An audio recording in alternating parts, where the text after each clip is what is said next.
Hey, book lovers. I'm Katie Dodrell, and this is While I Read. Today, we'll be talking about all things spring, and especially about books that I recommend reading in the springtime. As you can see, I have on my green shirt. I've got my new spring haircut. So I am all ready for the nice warm weather and the beautiful springtime days. I live in a tiny town in southwest Georgia, and spring is probably the most beautiful time of the year here. The weather is nice. It hasn't gotten so hot like it will in the summer. The gnats aren't out driving you crazy yet. I think today, as I'm filming this, the high is forecast to be about 75, the low is about 58. So it really doesn't get much better than that. We also have a lot of beautiful flowers blooming. I love seeing the dogwoods and the azaleas at this time of year. So spring is just a beautiful time of year in this area. Of course, I am sneezing away due to my allergies. That's the one thing I don't like about spring in this area, the pollen. Do you enjoy spring? Drop a comment telling me what your favorite thing is about springtime. Today's episode is unusual in that every book that I'll be discussing is a book that I have an actual physical copy of. If you've watched this show before, you know that I read most of my books on Kindle. But the four books that I'll be recommending today are actually books that I have a hardback physical copy of. I have beautiful copies of all of these books. The reason for that is that I started reading these books well before I actually got a Kindle. These are books that I first read when I was much younger, when I was a child or a teenager. They're books that remind me of happy times in my life. Just holding the book can make me think of the friend or family member who recommended it to me. These books are actually like old friends to me. Do you have any books that are like that for you? I do love reading on my Kindle, but as I've been preparing for this episode, I've really enjoyed getting to handle and hold these real books. Who knows? Maybe I'll start reading physical books again. As I've mentioned before, I do like to reread books, and today I'm going to be talking about some of my favorite books to reread in the springtime. Do you like to reread books? I know that some people love it and some people never do it. So drop a comment about your rereading or non rereading preferences. The first spring reading recommendation that I'll talk about is a book called Thornyhold by Mary Stewart.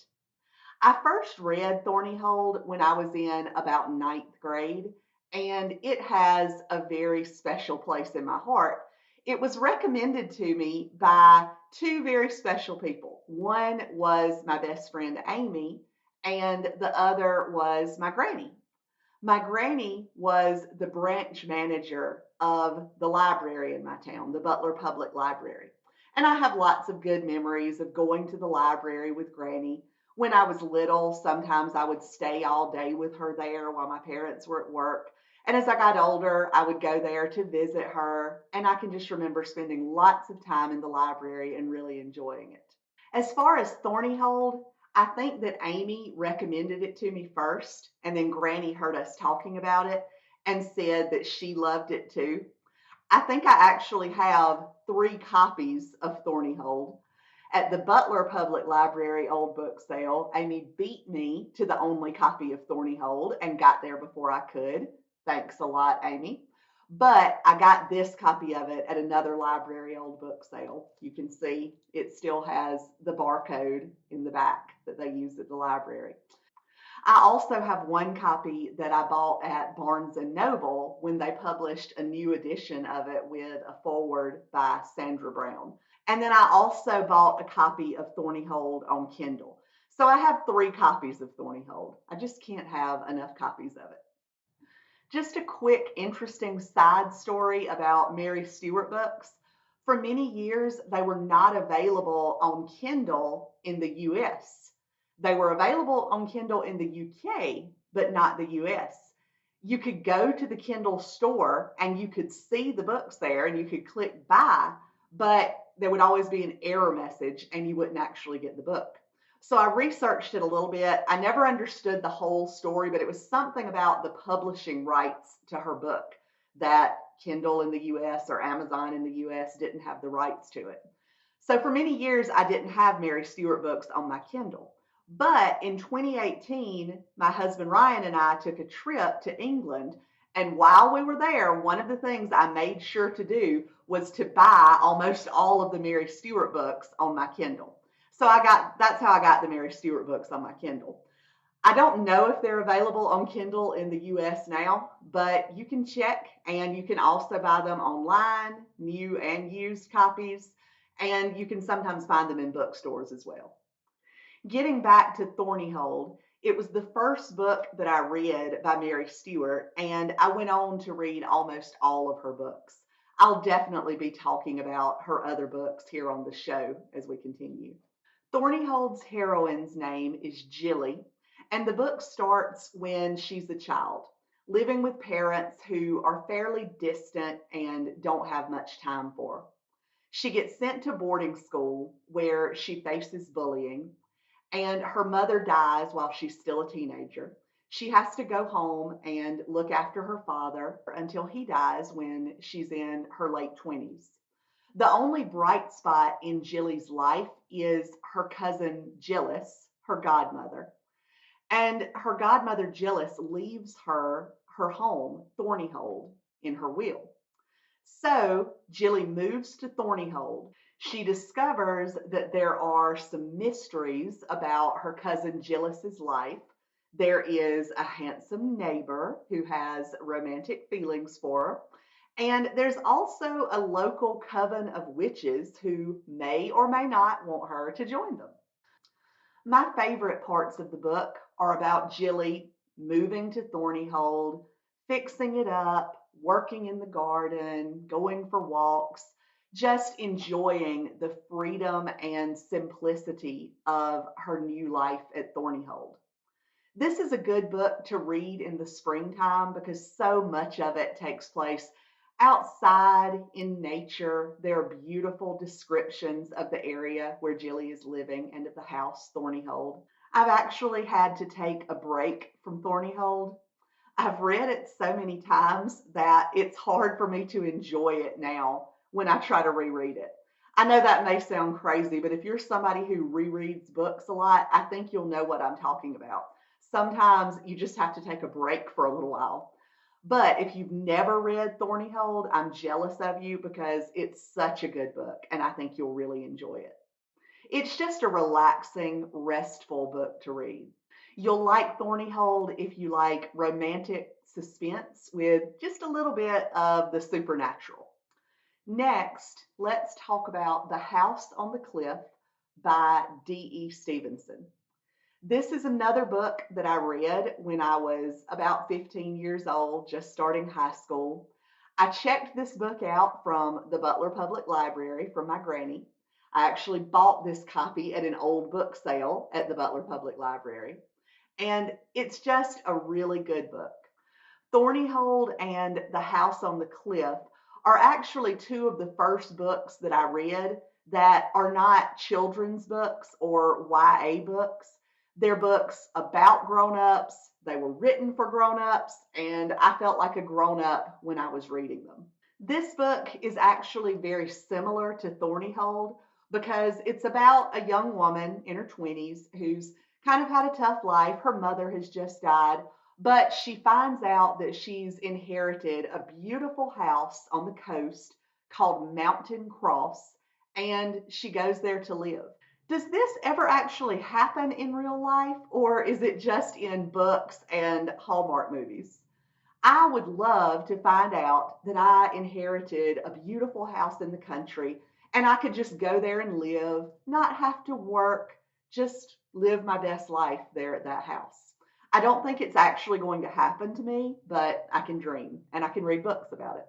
This is a good book to read in spring or possibly in the summer, because the main character spends a lot of time outside. There are beautiful descriptions of nature.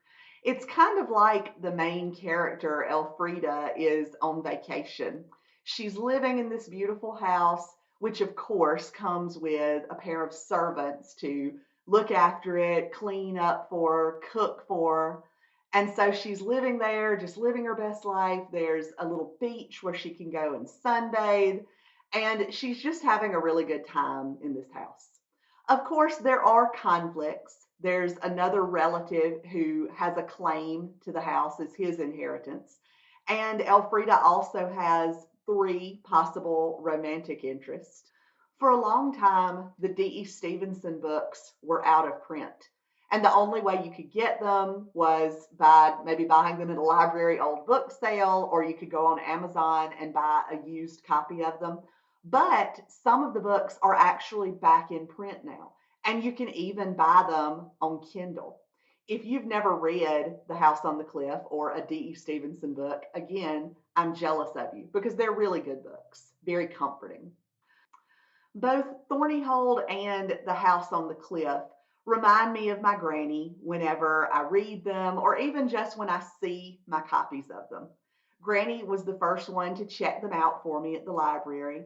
And in fact, whenever I would check them out to reread, she'd be the one to do it. And she would tease me about rereading books.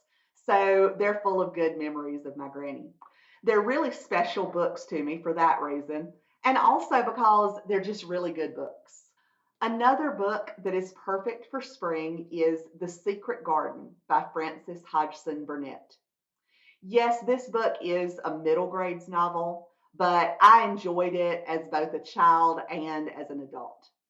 It's about a little girl named Mary who lives in India with parents who don't really care about her that much. Her parents die, and she's sent to England to live in the home of her uncle, who she's never met before. The home is a big, empty home on the moors in Yorkshire. Mary goes there, and at first she hates it because the house seems big and empty, the moors seem big and scary, and she has no friends. But she starts going outside and she finds a hidden garden. It's literally behind a locked door. She's able to find the key and start going into the garden. And then she meets a little boy named Dickon who helps her in bringing the garden back to life. Dickon loves to be outdoors and knows everything about plants and animals, and he teaches Mary what he knows. Then Mary finds her cousin Colin, who is bedridden and sickly. She and Colin start spending time together, and eventually Mary and Dickon bring Colin outside into the garden. And Colin starts becoming healthy and strong. The story takes place in the springtime, and it's wonderful to read about the children bringing the garden back to life after a long winter, and also about Mary coming back to life emotionally and Colin coming back to life physically. It's a wonderful story and perfect for springtime. I have this beautiful copy that I bought probably 25 years ago at a little bookstore in Savannah, Georgia called E. Shavers. I hope E. Shavers is still there because it's always been one of my favorite bookstores. You can see this copy has a beautiful cover. It has some illustrations inside. The back of it is beautiful as well. This is just an absolutely beautiful book to read. I also have this beautiful picture book of The Secret Garden that I got Sarah for Christmas this year. You can see it has a beautiful cover, just gorgeous illustrations inside. There's also an excellent movie version of The Secret Garden from 1993, directed by Agnieszka Holland. I'm not sure if I'm pronouncing that name right. It has Dame Maggie Smith in it as the housekeeper, Mrs. Medlock, and Dame Maggie Smith is always wonderful. And the child actors who play Mary, Dickon, and Colin are also great. If you like the book, you should watch the movie. The last book that I want to recommend for spring reading is Thale's Folly by Dorothy Gilman. You may recognize Dorothy Gilman as the author of the Mrs. Polyphax series of cozy mysteries. I've never read the Mrs. Polyphax series, but I'd probably like them. Thale's Folly is a standalone novel about a young novelist named Andrew Thale who's sent to check on some family property that's been neglected since his aunt's death and finds four squatters living in the property. The squatters are quirky and charming. The house is dilapidated but beautiful. And the 20 acres of land has woods and a pond for Andrew to explore. Andrew's father wants to kick the squatters out, tear down the house, and sell the land to a developer. But Andrew finds himself falling in love with the property and with one of the occupants. This book is a good springtime read because, like the others I've chosen, it has beautiful descriptions of nature. Herbs are actually a big part of this book. One of the main characters is named Tarragon, and each chapter starts with a quote about the healing power of herbs. Also, like Thornyhold and The House on the Cliff, Thale's Folly is special to me because of my granny, because she loved the book too, and I would check it out at the library from her. So I've noticed a common theme in these books that I've recommended. Like Thornyhold and The House on the Cliff, Thale's Folly features someone inheriting a house, going there to live in the house, not having to work, just relaxing, living their best life. Somehow these seem like good books to read in the spring to me. So there you have it, my spring book recommendations. I really didn't realize before I started to make this list that the books would all have these things in common. They're books that were recommended by my granny. They're about people who inherit houses and go there to live their best life. These are just books that I like to read every spring. I've enjoyed getting to talk about them and getting the chance to reminisce about my granny. Do you have any books that remind you of special people or times in your life? I'd love for you to comment about them and also about some of your favorite spring reading recommendations. I hope I've given you some ideas for some books to read this spring. Now, go weed your garden while I read.